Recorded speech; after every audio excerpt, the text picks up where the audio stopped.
Assalamualaikum, salam Malaysia Madani. Kanta 744 mendahului berita dimulakan dengan rangkuman berita utama dalam segmen Sensei. Pemikir dan sarjana Islam Eropah mengusulkan Malaysia mengambil inisiatif merangka strategi berkesan mengekang Islamofobia. Perkara itu disuarakan kepada Perdana Menteri dalam pertemuan di Berlin. Bagi Datuk Seri Anwar Ibrahim, beliau sedia bekerjasama untuk terus menjadi penggerak utama membasmi Islamofobia, terutama di Barat. Kritikan Perdana Menteri berhubung kurangnya tindakan Barat terhadap kekejaman Israel di Gaza raih sokongan individu berpengaruh di seluruh dunia. Ini termasuk wartawan British America yang terkenal Mehdi Hasan. Beliau menyifatkan Datuk Seri Anwar Ibrahim kini mewakili suara majoriti rakyat dunia yang mempertahankan hak warga Palestin. Turut senada bekas bintang rugby All Blacks Sonny Bill Williams yang menegaskan Perdana Menteri bercakap mengenai fakta. Selain itu, penyanyi Maher Zain turut berterima kasih kepada Datuk Seri Anwar Ibrahim atas keberanian suarakan kritikan itu semasa sidang media bersama Chancellor Jerman baru-baru ini. Dasar TVET negara yang bakal dilancar Jun ini matlamat menyediakan tenaga kerja berketerampilan sekaligus memenuhi keperluan bidang teknologi baru. Menurut Timbalan Perdana Menteri, dasar itu bukan hanya menyelaras lebih 1,300 institusi TVET, malah menyedia dan berkukuh kursus berasaskan teknologi tinggi. Ia termasuk kecerdasan buatan, tenaga solar, kenderaan elektrik, komunikasi dan hidrogen. Beliau berharap dasar itu dapat mengubah persepsi segelintir masyarakat yang melihat TVET sebagai pilihan kedua. Indeks kebahagiaan Malaysia 2024 meningkat 5.7 mata berbanding 5 tahun sebelum ini. Menteri Perumahan dan Kerajaan Tempatan menyatakan Cameron Highlands pula mendahului senarai bandar paling bahagia. Ia diikuti Jeli, Jerantut, Kuala Terengganu dan Kulai. Pengukuran indeks kebahagiaan pada tahun 2024 dilaksana Plan Malaysia bersama 144 PBT. Hasil kajian dapati 71% telah mencapai tahap bahagia manakala 29% mencapai tahap sederhana bahagia. Cuaca panas melanda beberapa negeri ketika ini sentiasa dipantau bagi memastikan tindakan segera dapat diambil jika berlaku situasi luar jangka. Menteri Sumber Asli dan Kelestarian Alam berkata beberapa kementerian dan agensi diminta merujuk manual pemantauan cuaca panas. Ia sebagai kesiapsiagaan menghadapi termasuk kes strok haba.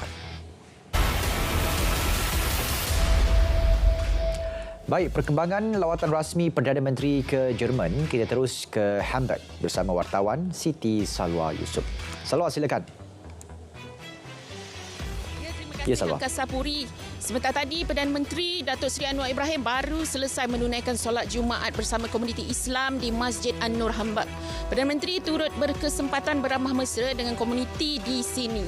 Ya, Datuk Seri Anwar selepas ini dijadualkan akan ditemu bual oleh media tempatan Jerman di PA sebelum mengadakan perbincangan dengan pemimpin syarikat pengeluar semikonduktor di Hamburg iaitu Nexperia.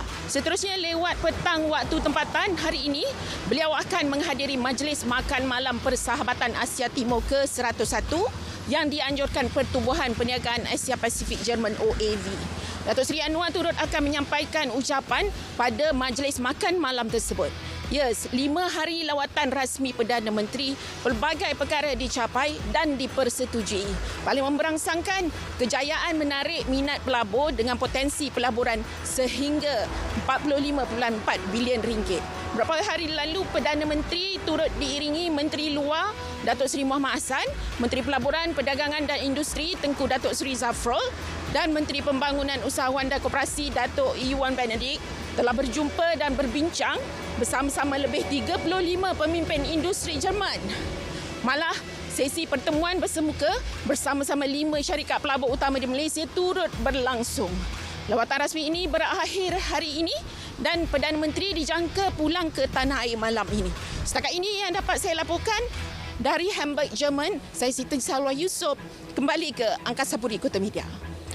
Baik, terima kasih Salwa di Jerman. Malaysia berjaya membenteras jenayah berkaitan dadah bernilai RM990 juta sejak 2019. Menteri Dalam Negeri berkata 98 makmal sulit juga berjaya dibongkarkan dan 351 individu terlibat kegiatan haram itu ditahan. Negara juga berikrar meningkatkan kerjasama antarabangsa dan serantau dalam menangani masalah dadah dunia selaras obligasi perjanjian dan Pelan Strategik Anti Dadah 2021-2025 Malaysia.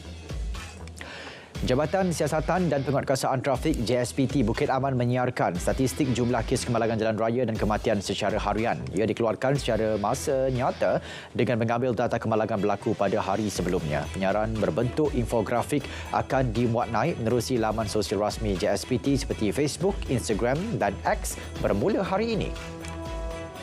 Dua pasangan suami isteri warga Thailand ditahan terlibat aktiviti penyeludupan dan pengedaran dadah.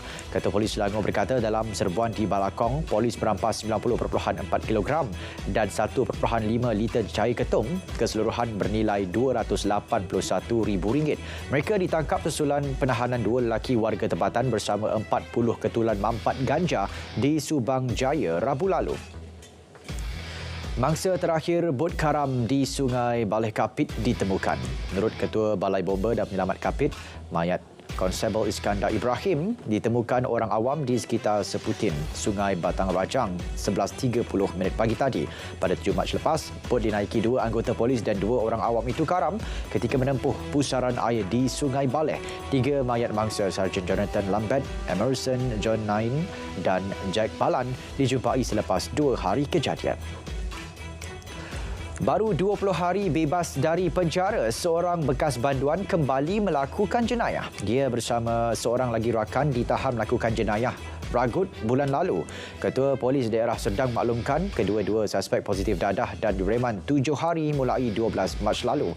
Kes disiasat di bawah Seksyen 395 Kanun Siksaan.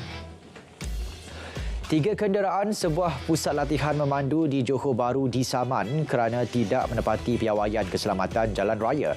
DPJ Johor maklumkan notis saman dikeluarkan dalam Ops Kenderaan Institut Memandu. 2 notis berkaitan larangan penggunaan kenderaan dalam tempoh 10 hari turut dikeluarkan. Sebanyak 47 kenderaan diperiksa dalam operasi tersebut. 16 kertas siasatan dibuka menerusi Akta Kualiti Alam Sekeliling 1974 bagi kesalahan pembakaran terbuka di Sabah. Timbalan Pengarah Jabatan Alam Sekitar Negeri maklumkan pihaknya laksana 423 aktiviti penguatkuasaan dan rondaan dari Januari hingga semalam. Dalam pada itu, 1,721.29 hektar kawasan pembakaran terbuka berjaya dipadamkan JBPM Sabah dari Januari hingga semalam. Pengarahnya memberitahu ketika ini usaha pemadaman dilakukan di 62.56 hektar kawasan yang masih terbakar. Bagi tempoh sama, pihaknya terima 1,011 laporan kebakaran terbuka. Kejadian tertinggi melibatkan kebakaran belukar dan lalang iaitu 580 kes. Tuaran menjadi kawasan paling banyak laporan kebakaran terbuka. 787 pendatang asing tanpa izin parti mendaftar bagi program repatriasi migran di Jabatan Imigresen Negeri 9 dari 1 hingga 13 Mac lalu. Ia melibatkan 755 dewasa dan 32 kanak-kanak dengan warga Indonesia tertinggi iaitu 443 orang, diikuti Bangladesh 118 orang. Program repatriasi migran adalah inisiatif kerajaan kepada parti balik ke negara asal secara sukarela. Pos Malaysia Berhad dan PDRM menjalinkan kerjasama bagi meningkatkan kesedaran mengenai kegiatan skema. Ia berikutan tindakan skema yang kerap menyalahguna nama Pos Malaysia bagi menipu mangsa.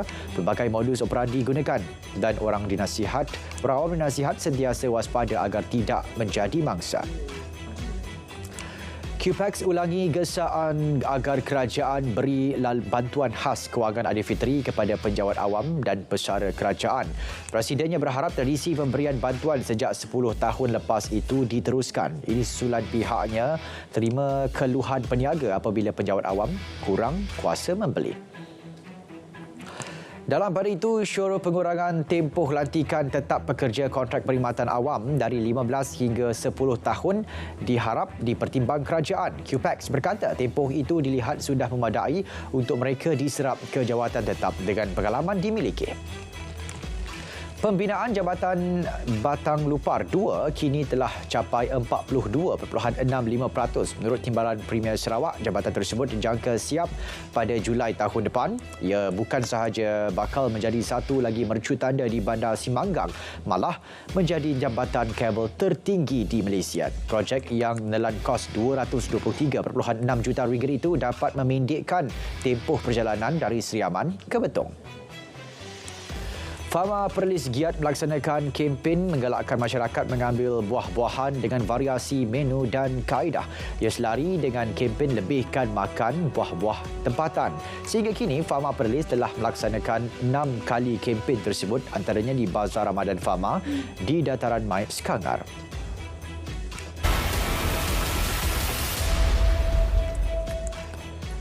Kerjasama Malaysia dan Microsoft akan terus diperkukuh menerusi inisiatif Kekal Bersama Malaysia. Menurut Menteri Pelaburan, Perdagangan dan Industri, inisiatif itu akan menjadikan negara sebagai hub digital ASEAN. Pengerusi Microsoft, Satya Nadella, akan berkunjung ke negara ini dalam masa terdekat bagi mengukuhkan kerjasama itu.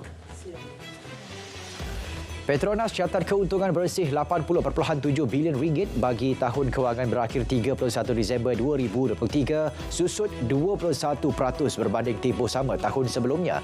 Presiden dan Ketua Pegawai Eksekutif kumpulan berkata turunan itu berikutan keadaan pasaran yang mencabar dan purata harga direalisasi lebih rendah. Petronas akan membayar dividen berjumlah RM32 bilion kepada kerajaan. Pembayaran akan dibuat secara berperingkat bermula April hingga Disember tahun ini. Proton dianugerahkan tempat pertama bagi kategori tenaga boleh baru di bawah segmen atas grid. Ketua Pegawai Eksekutif ini berkata pengiktirafan itu mengukuhkan komitmen untuk memacu lebih banyak projek inisiatif hijau. Proton juga terus memperkasa usaha memajukan ekosistem pelaburan hijau menerusi Proton Green Wheel dan inisiatif Hijau Proton yang terdiri daripada 5 fasa sejak 2015. Inisiatif ini telah membantu menjimatkan RM20 juta bersamaan penjimatan 55,000 megawatt jam dan lebih 40,000 tan pengurangan pelepasan karbon dioksida. Israel terus bertindak kejam. Sekurang-kurangnya 29 rakyat Palestin yang sedang menunggu bantuan kemanusiaan terbunuh menerusi 2 serangan oleh Zionis. Menurut Kementerian Kesihatan di Gaza, serangan pertama Israel membunuh 8 orang di Kamp Al-Nusairat, manakala serangan kedua di bulatan utara Gaza membunuh 21 penduduk dan lebih 150 orang cedera. Muhammad Mustafa dilantik sebagai Perdana Menteri Palestin. Beliau ditugaskan oleh Presiden Mahmud Abbas untuk membentuk kerajaan baru. Mustafa menggantikan Muhammad Tayyah yang letak jawatan pada Februari lepas sebagai respons kepada perkembangan berkaitan konflik di Gaza. Amerika Syarikat muktamadkan draft resolusi PBB yang sokong sepenuhnya usaha isytihar segera gencatan senjata berkekalan. Ia sebagai sebahagian rundingan pembebasan tebusan dan kurangkan kesengsaraan penduduk Gaza. Untuk lulus, resolusi memerlukan sekurang-kurangnya 9 undi dan tiada veto oleh Amerika, Perancis, Britain, Rusia atau China.